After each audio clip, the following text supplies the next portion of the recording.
हिंदू धर्म में कार्तिक मास का एक विशेष महत्व है। इस माह में किए गए धार्मिक अनुष्ठान, दान आदि का कई गुना फल प्राप्त होता है। श्रीधाम वृंदावन के परिक्रमा मार्ग स्थित कुंभ मेला क्षेत्र में 19 नवंबर से 27 नवंबर तक 108वां कुंडीय श्री लक्ष्मी नारायण महायज्ञ का आयोजन किया जा रहा है। कार्यक्रम की जानकारी देते हुए स्वामी श्री भरत दासाचार्य महाराज ने बताया कि महाराज जी, ये जो 108वां यज्ञ हो रहा है, इसमें क्या विशेषताएं रहेंगी? इसमें विशेषताएं रहेंगी कि संपूर्ण जितने शास्त्र के अंदर विधान लिखे गए हैं उनका पालन कराया जाएगा और उसी पालन के द्वारा समस्त ब्रजमंडल के समस्त भक्तगणों का भी कल्याण कराया जाएगा।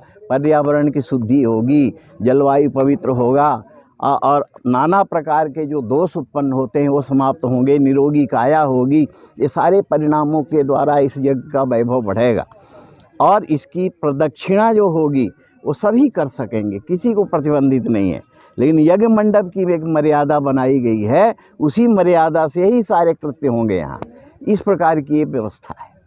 महाराज जी, यज्ञ करने का संकल्प कैसे मन में आया? मेरे को इसलिए मन में आया कि मैं ब्रज में आया 1963 में ब्रज में आया, यहीं प्रवेश किया, बैठे रहे। हमने कहा कि यहाँ बैठकर हमारे संत लोग स्वांता सुखाय में चले गए, लोक संग्रह समाज संग्रह तो कैसे हो पाएगा, लेकिन कोई उपाय से जाना चाहिए, ऐसे ही घूमने से तो पागलपन होगा।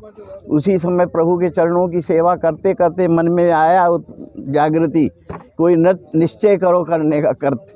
तो हमने जो है भगवान के चरणों में 2 चिट डाल दिया। एक डाल दिया कि हम वैदिक रीति रिवाज द्वारा यज्ञ की व्यवस्था को चालू करूं, या समाज के अंदर धर्म कर्म प्रवचन के द्वारा चलूं, तब तो संपर्क होगा। तो चिट में जब हमने बाद में उठाया कई दिनों के अंतराल में, तो हमको यज्ञ के लिए आदेश मिला। उसी समय प्रभु के चरणों में 108 यज्ञ इस पृथ्वी के अंदर करने का 1971 में ले लिया था। और 1971 से चलते चलते उत्तर प्रदेश, राजस्थान, गुजरात, पंजाब, हरियाणा, छत्तीसगढ़, दक्षिण भारत में चेन्नई, हैदराबाद, बेंगलोर होते हुए कलकत्ता, सिलीगुड़ी, यानी सारे प्रांतों को मैंने भ्रमण किया। कितने यज्ञ? 107 कर लिया। 107, 108वां है। अब ये समाप्ति है। पुराणों में कहा गया है कि इस तरह के महायज्ञ के दर्शन मात्र से व्यक्ति को हवन करने का पुण्य फल प्राप्त होता है।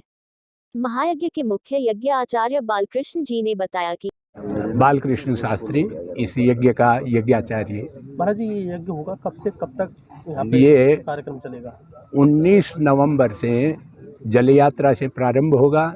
19 को सायंकाल आए विद्वानों का वर्ण होगा, पंचांग पूजन होगा, सांसद हेमा मालिनी और यज्ञशाला के जल यात्रा जुलूस का उद्घाटन यहाँ की सांसद हेमा मालिनी जी के द्वारा होगा, जो कि केसी घाट से प्रस्थान करेंगे और शाम को वर्ण होकर के मंडप प्रवेश करेंगे। सबसे बड़ी बात इसमें सायंकाल के आयोजन में रहेगी चिन्ना जीयर स्वामी हैदराबाद, जिन्होंने रामानुजम की संस्थापना की।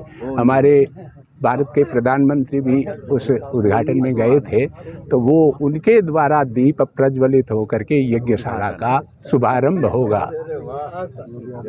और उसके बाद अगले दिन से अरणि मंथन, अग्नि कहीं से लाई नहीं जाएगी, माचिस से नहीं, मंत्रों के द्वारा मंथन करके यज्ञशाला में ही अग्नि प्रकट करके सब में स्थापित होकर के और